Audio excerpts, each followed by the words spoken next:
పేదవాడి పక్షాన నిలబడతాం, ప్రజా గొంతుకై నినదిస్తాం. వాయిస్ ఆఫ్ వాయిస్లెస్, తెలుగువారి మనస్సాక్షి, సాక్షి టీవీ. సాక్షి టీవీ ప్రసారాల కోసం మీ స్థానిక కేబుల్ ఆపరేటర్ ని వెంటనే సంప్రదించండి. విశాఖలో ఏకకాలంలో 20 చోట్ల ఫుడ్ సేఫ్టీ అధికారులు, మెట్రాలజీ అధికారులు తనిఖీలు చేపట్టారు. జగదంబ జంక్షన్లోని ఆల్ఫా హోటల్లో state food safety director Purnachandrarao తనిఖీ చేసి ఫ్రిడ్జ్ లో నిల్వ చేసిన ఆహారాన్ని గుర్తించినట్టుగా తెలిపారు.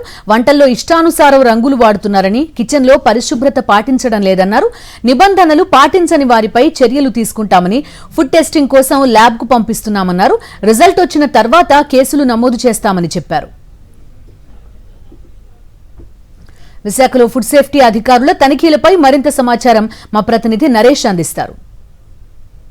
ఏకకాలంలో విశాఖపట్నంలో అన్ని చోట్ల కూడా ఫుడ్ సేఫ్టీ అధికారులు తనిఖీలు నిర్వహించారు. అందులో భాగంగానే జగదాంబాలో ఉన్న ఆల్ఫా రెస్టారెంట్లో కూడా తనిఖీలు చేపట్టారు. పూర్తిగా కూడా కలర్ వాడకం, అదేవిధంగా టేస్టింగ్ సాల్ట్ వాడకం భారీ ఎత్తున చేస్తూ, మరోవైపు చాలా వరకు రిఫ్రిజిరేటర్లో డీప్ ఫ్రిడ్జ్లో పెట్టి ఎక్కువ శాతం నాన్ వెజ్ వంటకాలు ఉంచినట్టుగా గుర్తించారు. ప్రస్తుతం మనతో పాటు ఫుడ్ సేఫ్టీ అధికారులు ఉన్నారు.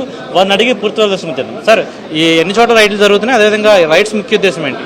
నమస్కారం. ఈరోజు ఫుడ్ సేఫ్టీ కమిషన్ గారు, లీగల్ మెట్రాలజీ కంట్రోల్ గారు ఆదేశానుసారం ఫుడ్ సేఫ్టీ 20 టీములు, లీగల్ మెట్రాలజీ 20 టీములు సంయుక్తంగా దాడులు చేయడం జరుగుతుంది. విశాఖపట్నంలో అన్ని హోటల్స్ కాన్సన్ట్రేట్ జరిగింది. ఎక్కువ కంప్లైంట్స్ ఉన్న హోటల్, ఇటువంటి స్టైల్ ఫుడ్ పెడుతున్నారు, కలర్స్ కలుపుతున్నారు కంప్లైంట్స్ ఉన్నాయి. ఆ హోటల్స్ కాన్సన్ట్రేట్ జరిగింది. వాస్తవంగా తనిఖీ చేస్తే మీరు చూస్తూ ఉన్నారు, స్టైల్ ఫుడ్ ఫ్రిడ్జ్ చేసి ఫ్రిడ్జ్లో పెట్టి రేపు సర్వ్ చేయడానికి రెడీగా ఉన్నాయి. మొత్తం స్టైల్ అయిపోయింది. దీన్ని ఫ్రిడ్జ్లో తీయడం జరిగింది. నాన్ వెజిటేరియనే కాకుండా ఇది వెజిటేరియన్ నూడిల్స్ కానివ్వండి, తర్వాత మంచూరియా కానివ్వండి, ఫిష్ కలర్ వేసి ఫిష్ కానివ్వండి సర్వ్ చేస్తూ ఉన్నారు. బిర్యానీ కూడా సరైన కండిషన్స్ లేకుండా చేస్తూ ఉన్నారు. చూడండి, ఇవన్నీ లేకుండా ఎట్లా పడితే అట్లా చేసి కలర్స్ కలుపుతూ ఉన్నారు. బిర్యానీలో కూడా రెడ్, ఎల్లో కలర్ కలుపుతూ ఉన్నారు. ఇది ఉంటుంది ఎల్లో కలర్, పైన కలర్ వదిలేస్తున్నారు. ఇవన్నీ కూడా ఏంటంటే కలర్స్ పర్మిటెడ్ కాదు.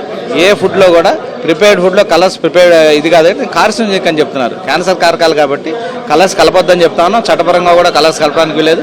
దీంతో పాటు టేస్టింగ్ సాల్ట్, మోనోసోడియం గ్లూటమేట్, దానివల్ల ఇంటెస్టైనల్ డిజార్డర్స్ వస్తాయని చెప్తున్నారు. అది కూడా వాడొద్దని చెప్తా ఉన్నాం.